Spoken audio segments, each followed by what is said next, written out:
बेटा टॉपिक जो हमने आज स्टडी करना है उस टॉपिक का नेम है प्रोडक्शन फंक्शन। प्रोडक्शन फंक्शन का मीनिंग ये मैंने पहले ही लिख दिया है ताकि हम थोड़ा अपना टाइम सेव करें, वीडियो हमारी कोई ज़्यादा लंबी ना बने, इसलिए production function shows functional relationship between inputs and outputs. It shows maximum amount of output that can be produced with the specified set of inputs and technology.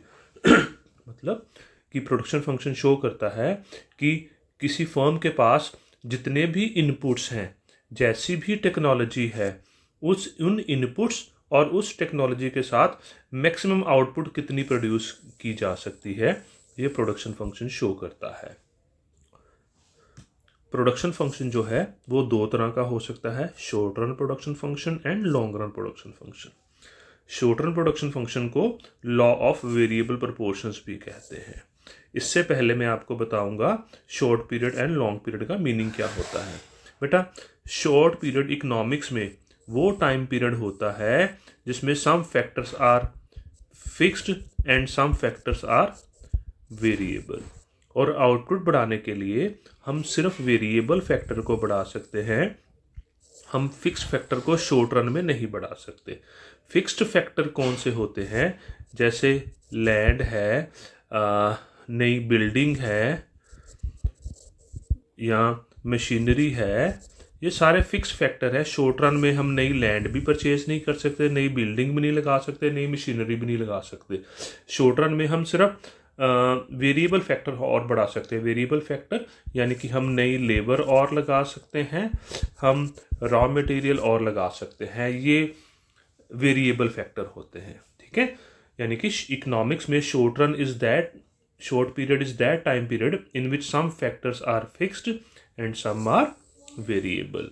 But long period वो time period होता है जिसमें all factors are variable, जिसमें सारे factors variable होते हैं, उसको हम लॉन्ग पीरियड बोलते हैं।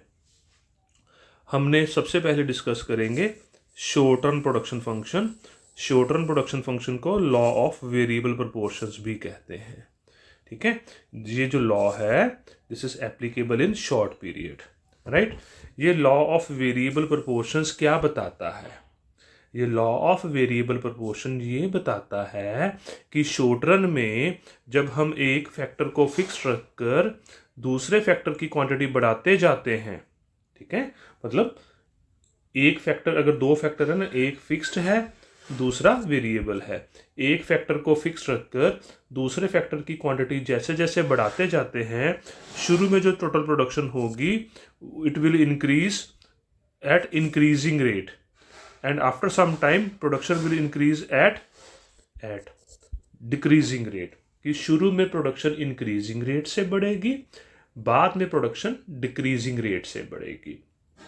ठीक है, दोबारा बताता हूं, लॉ ऑफ वेरिएबल प्रोपोर्शंस ये बताता है, ध्यान से सुनना बच्चों, कि शॉर्ट रन में जब एक फैक्टर को फिक्स रखकर हम दूसरे फैक्टर की क्वांटिटी बढ़ाते जाते हैं, हम फिक्स्ड फैक्टर को कांस्टेंट रखकर वेरिएबल फैक्टर की क्वांटिटी बढ़ाते जाते हैं, तो शुरू में प्रोडक्शन बढ़ती है इंक्रीजिंग रेट से और बाद में प्रोडक्शन बढ़ती है डिमिनिशिंग रेट से।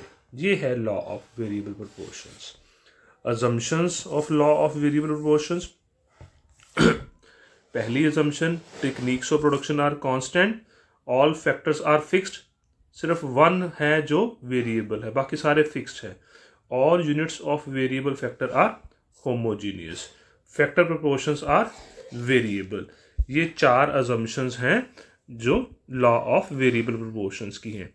factor proportions are variable, इसका क्या मीनिंग होता है कि जैसे मान लीजिए एक फैक्टर है लैंड, फिक्स्ड है ये, दूसरा फैक्टर है लेबर।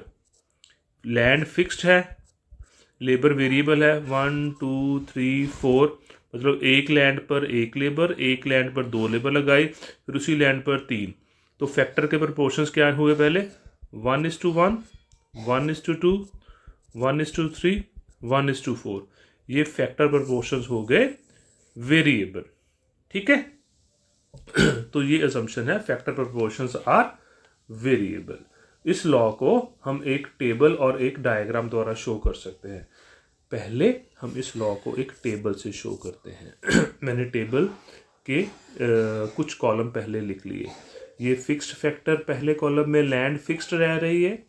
इस फिक्स्ड फैक्टर लैंड पर हम वेरिएबल फैक्टर की क्वांटिटी 1 2 3 4 5 6 7 8 बढ़ाते जाते हैं, राइट। तो जब हमने एक लैंड पर एक लेबर लगाई तो प्रोडक्शन टोटल हुई मान लीजिए 2 क्विंटल, ठीक है। फिर हमने उसी लैंड पर लेबर और बढ़ा रहे हैं 1 2 3 4 5 6 7 8। तो पहले 2 बढ़ी थी तो इंक्रीजिंग रेट से बढ़ानी है, 3 बढ़ के 5 हो गए। फिर इंक्रीजिंग रेट से 4 बढ़ के 9 हो गए, ठीक है। Initial production is increasing at increasing rate. उसके बाद बच्चे ये डिमिनिशिंग रेट से बढ़ेगी। पहले 2 बढ़ी थी, 3 बढ़ी, 4 बढ़ी, अब डिमिनिशिंग रेट से 3 इंक्रीज, 2 की इंक्रीज, 1 की इंक्रीज, 0 की इंक्रीज, -1 की इंक्रीज, ठीक है। तो मार्जिनल प्रोडक्ट निकालते हैं। मार्जिनल प्रोडक्ट होता है चेंज इन टोटल प्रोडक्ट, कि टोटल प्रोडक्ट में कितनी चेंज आई। 2 की चेंज आई, यहाँ पर 3 की चेंज आई, यहाँ पर 4 की, 3 2 1 0 एंड -1, राइट। अब एवरेज प्रोडक्ट आएगा total product divided by labour. 2 divided by 1 is 2, 3 divided by 2 is average product आएगा total product divided by this, total product divided 2 divided by 1 is 2, 5 divided by 2 is 2.5, 9 divided by 3 is 3.0, 12 divided by 4 is 3, 2.8, फिर 15 divided by 6 is 2.5, 2.1, 14 divided by 8 is 1.7, right. तो ये table बना हमारा। इसको हमने 3 हिस्सों में क्लासिफाई करना है।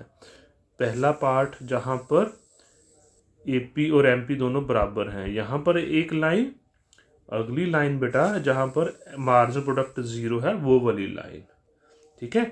इसको हम कहते हैं फर्स्ट स्टेज ऑफ प्रोडक्शन, इसको हम कहते हैं second stage of production, and this is third stage of production. पहली स्टेज वहाँ पर ख़त्म होती है जहाँ पर एपी और एमपी दोनों बराबर है। सेकंड स्टेज वहाँ पर ख़त्म होती है जहाँ पर एमपी 0 होती है। तो ये 3 स्टेजेस प्रोडक्शन की हैं। इन तीनों स्टेजेस ऑफ प्रोडक्शन को हम एक डायग्राम से भी बेटा शो करते हैं। ये डायग्राम 2 पार्ट की बनेगी। दोनों पार्ट में ये पार्ट ई है, ए है, और ये पार्ट बी है डायग्राम का। हॉरिजॉन्टल एक्सिस पर लेबर, वर्टिकल एक्सिस पर ए पार्ट में टोटल प्रोडक्ट, बी पार्ट में average and marginal product. Labour देखो, टेबल में हमने लेबर 1 से लेकर 8 तक ली थी ना बेटा, तो 8 तक पॉइंट्स बराबर लेते हैं हम यहाँ पर। 1 2 3 4 5 6 7 एंड 8, 8 7 6 5 4 3 2 एंड 1। तो यही पॉइंट्स इधर भी 1 2 3 4 5 6 7। बेटा पॉइंट्स बराबर होने चाहिए।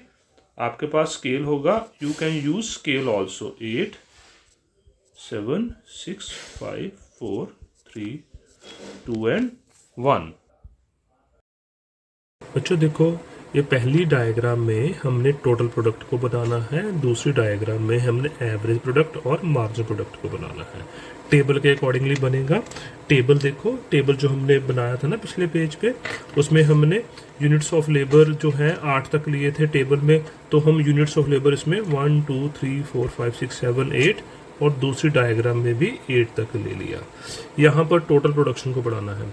टेबल देखो, टेबल में जो टोटल प्रोडक्ट है ना वो थर्ड यूनिट तक इंक्रीजिंग रेट से बढ़ता है ना, जैसे 2 बढ़ा, फिर 3 बढ़ा, फिर 4 बढ़ के 9 हो गया, उसके बाद फिर डिमिनिशिंग रेट से बढ़ता है, और 6th यूनिट तक बढ़ता है, 7th पे कांस्टेंट और 8th पे फॉल करता है। तो ऐसे ही हमारा ये जो टीपी है वो ऐसे ही बढ़ेगा, थर्ड यूनिट तक इंक्रीज होगा इंक्रीजिंग रेट से, उसके बाद फिर डिमिनिशिंग रेट से। जब कोई टर्म इंक्रीजिंग रेट से बढ़ती है ना कोई भी चीज़, तो उसकी स्लोप ऐसे होती है, और जब कोई डिमिनिशिंग रेट से बढ़ती है उसकी स्लोप ऐसे होती है। तो यहाँ पर टेबल के अकॉर्डिंगली टीपी पहले 3 यूनिट तक इंक्रीजिंग रेट से बढ़ेगा, उसके बाद फिर डिमिनिशिंग रेट से, तो ये ऐसे आएगी उसकी थर्ड यूनिट तक ऐसे, उसके बाद डिमिनिशिंग, फिर कांस्टेंट हो जाएगा। 6th और 7th यूनिट पे 15-15 है, कांस्टेंट है, फिर फॉल करता है। टेबल साथ साथ देखना बेटा, जो मैं बोल रहा हूँ ना उसके साथ टेबल देखना। तो थर्ड यूनिट तक ये बढ़ेगा, कॉपी के 4 लाइन तक पॉइंट लगा दिया।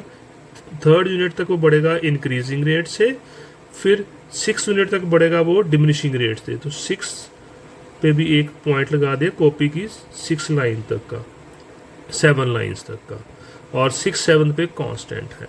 तो ये हमारा ये कर्व ऐसे आएगा बेटा, ये ऐसे थर्ड यूनिट तक ऐसे, फिर इसको मोड़ दिया थोड़ा सा, स्लोप इसकी ऐसे हो गई 6 यूनिट तक, फिर 7th पे कांस्टेंट, फिर फॉलिंग। ये हमारा टोटल प्रोडक्ट कर्व बना।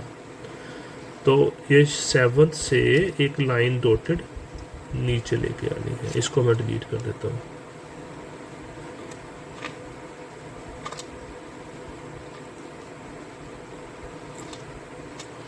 इस लाइन सीधा नीचे, और एक लाइन जैसे उसमें 3 बनाए थे ना stages, first stage 4th unit पे एंड होती थी, फिर ये सेकंड स्टेज, ये थर्ड स्टेज है ना। तो ये हो गया। अब हमने बनाना है सेकंड डायग्राम में एवरेज प्रोडक्ट और मार्जिन प्रोडक्ट। टेबल में देखो एवरेज प्रोडक्ट पहली यूनिट ऑफ लेबर पे 2 है, उसके बाद एवरेज प्रोडक्ट बढ़ता है 3 यूनिट तक बढ़ता है, फिर थर्ड एंड फोर्थ पे कांस्टेंट है, फिर फॉल करता है पर नेगेटिव नहीं जाता। तो पहले से शुरू होके थर्ड यूनिट तक बढ़ेगा, फिर कांस्टेंट हो जाएगा, फिर फॉल करेगा। ये हमारा एवरेज प्रोडक्ट है, ठीक है। और मार्जिन प्रोडक्ट देखो, शुरू में एपी और एमपी दोनों 2 है, यानी कि मार्जिन प्रोडक्ट जो है वो यहीं से शुरू होगा। और शुरू में 3 यूनिट ऑफ लेबर तक एमपी जो है वो एपी से ज़्यादा है, यानी कि ऐसे एमपी जो है एपी से ज़्यादा है। उसके बाद थर्ड यूनिट ऑफ लेबर के बाद एमपी फॉल करेगा, चौथी यूनिट पे एपी और एमपी बराबर हो जाएंगे, फिर फॉल करेगा, और 7वीं यूनिट पे ये 0 है, फिर नेगेटिव है। तो इसलिए जो एमपी वाला कर्व है ना वो बेटा ऐसे आएगा, यहाँ पर दोनों कट करेंगे, 7th यूनिट पर ये 0 हो जाएगा, फिर नेगेटिव। ये मार्जिन प्रोडक्ट है। This is called as first stage of production, second stage of production and third stage of production. ये जो टेबल और डायग्राम यही शो करते हैं कि पहली स्टेज वहाँ एंड होती है जहाँ पर एपी और एमपी दोनों बराबर हैं, और सेकंड स्टेज वहाँ एंड होती है जहाँ पर टीपी मैक्सिमम है और एमपी 0 है, और थर्ड स्टेज में टीपी फॉल करता है और एमपी नेगेटिव हो जाता है। तो इसके साथ हमारा ये जो लॉ ऑफ वेरिएबल प्रपोर्शन यानी कि शॉर्ट टर्म प्रोडक्शन फंक्शन का टॉपिक जो है वो कंप्लीट होता है। थैंक यू बच्चों।